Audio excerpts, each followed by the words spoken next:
Hello नमस्कार, बहुत बहुत स्वागत है आप सभी का इस प्लेटफॉर्म पे मेरे यानी पीयूष उपाध्याय के साथ में। आज की वीडियो बहुत खास होने वाली है क्योंकि एक बहुत बड़ा कंफ्यूजन जो काफी सारे स्टूडेंट्स को रहा है कि एमटीएस बेहतर है या रेलवे का ग्रुप डी।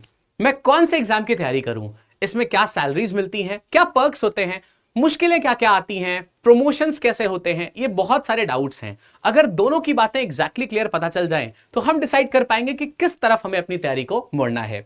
आज के इस वीडियो में हम एकदम क्लियर कट तरीके से जानने वाले हैं कि आपके लिए कौन सा बेहतर रहने वाला है।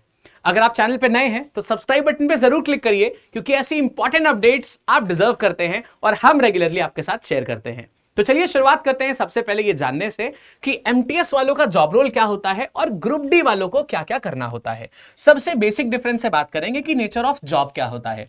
तो जो एमटीएस यानी मल्टीटास्किंग स्टाफ वाले लोग होते हैं, इनका ऑफिस बेस्ड काम होता है, सपोर्ट स्टाफ की तरह वो काम करते हैं और ये सेंट्रल गवर्नमेंट डिपार्टमेंट में जॉब मिलती है।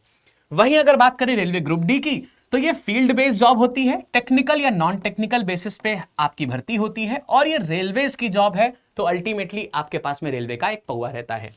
फिर बात करी जाए जॉब प्रोफाइल की तो ये बेसिकली ऑफिस बेस्ड जॉब है जिसमें आपको क्लीनिंग, डस्टिंग, स्वीपिंग से लेके फाइल्स कैरी करना, कुछ ऑफिस के एराउंड्स को ठीक करना, क्लरिकल वर्क्स में असिस्ट करना, ऐसे जॉब्स या ऐसे काम आपको करने पड़ सकते हैं। वहीं अगर रेलवे ग्रुप डी की बात करी जाए तो इसमें आपको ट्रैक्स को मेंटेन करना, कोचेस को ठीक रखना, वर्कशॉप्स में असिस्टेंस, आपको सप्लाईज को मैनेज करना, सिग्नल स्विचेस को ठीक रखना, ये सारे आपके पास में जॉब्स हो सकते हैं डिपेंडिंग कि आपने टेक्निकल वाले ट्रेड में एंट्री ली है या नॉन टेक्निकल वाले में। आई होप ये एक बेसिक डिफरेंस आपके पास में क्लियर होगा। फिर बात करी जाए पर्क्स एंड बेनिफिट्स, क्या क्या इनको सुविधाएं मिलती हैं, क्या क्या पर्क्स मिलते हैं। तो सबसे पहली सुविधा हमको क्या चाहिए होती है, सैलरी कितनी मिलती है भैया। 18,000 से 22,000 पर मंथ इनकी सैलरी रहती है। किनकी? ये रहती है एमटीएस वालों की। और यहां पे बात करी जाए ग्रुप डी की तो इनकी सैलरी भी अप्रॉक्स 18 से 22,000 ही रहती है। फिर अलाउंसेस की बात करते हैं तो इनको पेंशन में न्यू पेंशन स्कीम के हिसाब से चीजें चलती हैं। यहां पे मेडिकल बेनिफिट्स मिलते हैं सेल्फ और फैमिली के लिए भी।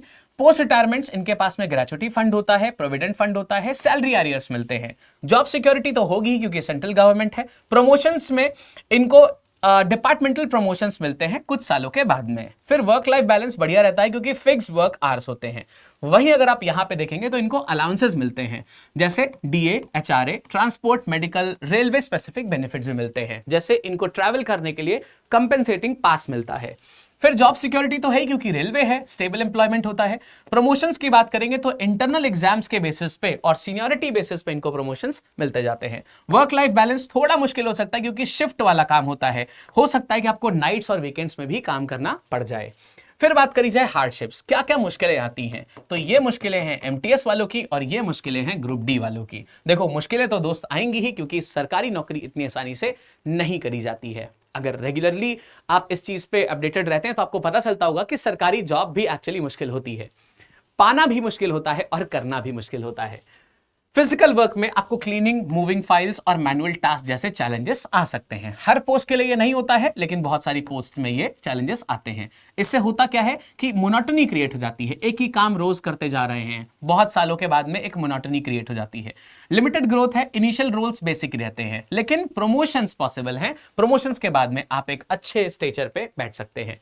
फिर बात आएगी यहां पे फिजिकल लेबर होता है, हैवी मेंटेनेंस होता है, फिजिकल वर्क बहुत ज्यादा करना पड़ता है ग्रुप डी में, तो ये एक चैलेंज आता है। शिफ्ट वर्क, आपकी रोटेटिंग शिफ्ट होगी, कभी डे में लग गई, कभी हो सकता है नाइट में लग जाए, कभी हो सकता है वीकेंड में लग जाए, ये सब चैलेंजेस आ सकते हैं। फील्ड हजार्ड्स भी होते हैं, ट्रैक्स के पास में काम करना पड़ सकता है, मौसम के कुछ चैलेंजेस आ सकते हैं, गर्मी, बरसात, सर्दी, सब में आपको काम करना पड़ सकता है।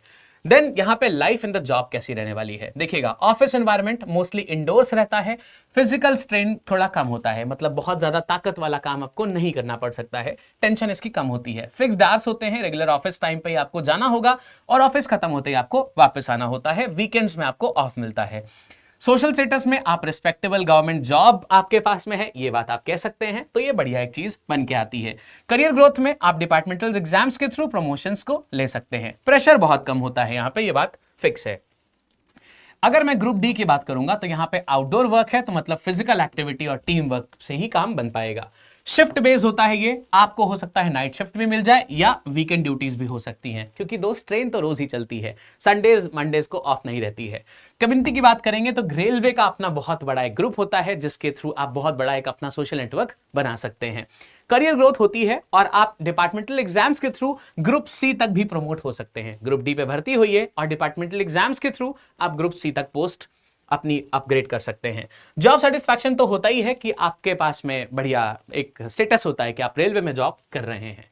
देन अगर बात करें हम पर्क्स की, तो एमटीएस वालों के पास में जो पर्क्स हैं उसमें स्टेबल सैलरी है, मेडिकल कवरेज होता है, पेंशन स्कीम्स होती हैं, फिक्स वर्किंग आवर्स हैं, जॉब सिक्योरिटी भी होती है और प्रमोशंस हायर क्लरिकल पोस्ट के लिए भी मिलता है। लेकिन वही हार्डशिप्स होती हैं एमटीएस वालों के लिए, फिजिकल टास्क होते हैं क्लीनिंग के जैसे, रिपीटेटिव वर्क होता है, उनके पास में लिमिटेड इनिशियल ग्रोथ होती है, जब तक प्रमोशन नहीं होगा तब तक कुछ लिमिटेड ही ग्रोथ उनको देखने को मिलेगी। लेकिन वही रेलवे ग्रुप डी की बात करें तो पर्क्स में इनके पास में कॉम्पिटिटिव सैलरी है, जितनी एमटीएस की है उतनी ही सैलरी है, अलाउंसेस भी मिलते हैं, डीए, एचआरए, ट्रांसपोर्ट, मेडिकल, ये सब अलाउंसेस भी हैं। रेलवे स्पेसिफिक बेनिफिट्स हैं, जैसे आपको ट्रैवल कंसेशंस मिलते हैं, रेलवे क्वार्टर्स मिलते हैं, ऐसे बहुत सारे आपको पर्क्स मिलते हैं। जॉब सिक्योरिटी तो रहती ही है, प्रमोशंस की अपॉर्चुनिटी भी मिलती है, साथ में स्ट्रांग एक कम्युनिटी बन जाती है कि रेलवे वाला आदमी दूसरे रेलवे वाले एम्प्लॉय को बहुत सपोर्ट करता है।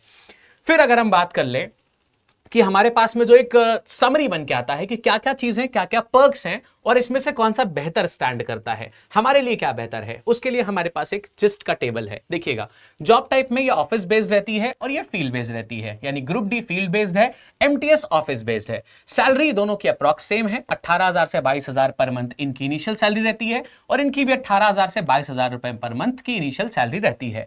ये प्रमोशंस के थ्रू और ज्यादा अपग्रेड होती जाती हैं। देन ये पर्क्स की बात करें तो पेंशन होता है, मेडिकल है, जॉब सिक्योरिटी और प्रमोशंस होते हैं। और वहीं रेलवे ग्रुप डी में ये dearness allowance, HRA, medical, railway benefits और प्रमोशंस इनको मिलते हैं। फिर बात करी जाए हार्डशिप्स में तो फिजिकल टास्क बहुत बार करने पड़ सकते हैं जिससे मोनोटनी क्रिएट होती है। फिजिकल लेबर, शिफ्ट्स और फील्ड हजार्ड्स, ये कुछ खतरे या ये इनकी कुछ परेशानियां हो सकती हैं। लाइफ इन जॉब में फिक्स्ड आवर्स होते हैं, लो प्रेशर होता है तो कोई टेंशन नहीं है। इसमें शिफ्ट वर्क होती है, टीम वर्क होता है और एक्टिव रहना पड़ेगा। तो भैया थोड़ा सा आपको एक्टिव रहने वाली जॉब ये रहती है। सर सारी बातें आपने बता दी हैं, लेकिन हम तैयारी कैसे करें इसकी? मान लीजिए हमने प्लान कर लिया कि हमारे लिए ग्रुप डी बढ़िया है, या हमने प्लान कर लिया कि एमटीएस में जाएंगे, ऑफिस में रहेंगे, डिपार्टमेंटल प्रमोशन से हम बढ़िया सैलरी ले लेंगे, पर सर तैयारी कैसे करें? टेंशन हो रही है? देखो, इसमें अगर तैयारी करना चाहते हो तो बेहतरीन सोर्स बताता हूं, सिर्फ बेहतर नहीं बेहतरीन।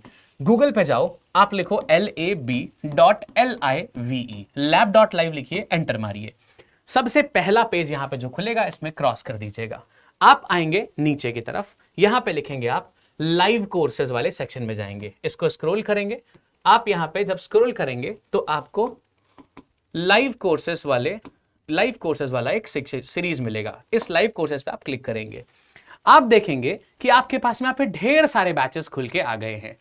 अगर आप एमटीएस की तैयारी करना चाहते हैं तो एसएससी एमटीएस के लिए विजय पथ सीरीज का बैच चल रहा है, जिसका प्राइस अभी 999 है। ये बहुत ही जल्द बढ़ने वाला है, आज ही इसका लास्ट डेट होने वाला है, हो सकता है ये कल तक एक्सटेंड हो जाए मैक्सिमम। तो इसका प्राइस है 1,000 रुपए, 999 इसका प्राइस मान सकते हैं। अब ये प्राइस बहुत जल्द ही बढ़ के 1599 हो जाएगा या 1499 हो जाएगा, तो ये 1,500 का बैच हो जाएगा। अभी आपको इसमें 500 रुपए डिस्काउंट तो मिल ही रहा है, साथ ही साथ और डिस्काउंट कैसे मिल सकता है, आपको यहां पे कूपन कोड लगाना है। कूपन कोड पे आप एंटर करेंगे और आप लिखेंगे LAB 135, LAB 135 लिखेंगे और अप्लाई कर देंगे, तो ये प्राइस देखेगा और ड्रॉप हो गया है। इस 999 में भी आपको डिस्काउंट मिल जाएगा। प्रोसीड टू चेकआउट करके पेमेंट करके आप इस बैच का पार्ट बन सकते हैं और अपनी एमटीएस की तैयारी को बेहतरीन तरीके से शुरू कर सकते हैं। ये बैच बहुत जल्दी स्टार्ट होने वाला है, इसमें हम सारी चीजें बेसिक से एडवांस तक करेंगे और मेक श्योर करेंगे कि आपका एमटीएस का एग्जाम एक शॉट में ही निकल जाए। वैलिडिटी 1 साल की रहने वाली है, लेकिन ये अटेम्प्ट आपका लास्ट अटेम्प्ट हो, इस तरीके से हम तैयारी करेंगे दोस्त। अब बात करें जिनको ग्रुप डी की तैयारी करनी है, सर हमारे लिए क्या चीज है, तो बेटा आपके लिए बढ़िया चीज बताता हूं। आपके लिए जो बैच हमारे पास है वो कहां चला गया? ये है हमारे पास में आपके लिए, कहां गया हमारा बैच? ये रहा, लक्ष्य एक्सप्रेस। इस बैच में हमने चीजें ऑलरेडी स्टार्ट कर दी हैं, तो आपको थोड़ा सा जल्दी करना पड़ेगा। ये सिर्फ 449 रुपीज का है, 1 साल की वैलिडिटी है, 450 रुपए का बैच है। इसमें भी आपको पैसे कम कराने हैं, तो आपको जिस तरीके से मैंने बाय नाउ बताया था, आप बाय नाउ पे क्लिक करेंगे, राइट साइड में जो कॉलम खुल के आएगा वहां पे कोड क्या लिखेंगे, LAB 135, और ये पैसे जो हैं ये 449 से भी कम हो जाएंगे। तो इसको बाय नाउ करिए और लक्ष्य एक्सप्रेस बैच के थ्रू अपनी तैयारी को सुनिश्चित करिए और सिलेक्शन एक बार में लीजिए।